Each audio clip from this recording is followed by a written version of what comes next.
I'm back. I knew you'd be in here. It's Dijon checking with you from Athens, Atlanta at Spring Hill Suites.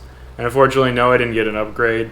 They said they were all given out, but I do have word that the person checking in after me did get an upgrade. I'm not too happy about that, but life goes on. So let's check it out.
So here's a travel secret. If your hotel room requires a card in order to turn on the lights, you don't need to use your room key. You can use any card, voila, even a Starbucks gift card.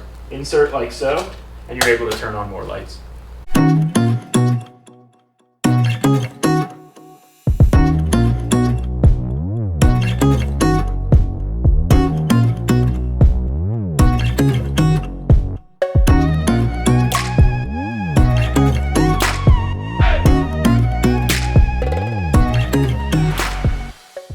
And remember, whatever you do, don't subscribe, because I don't want anyone knowing our secrets.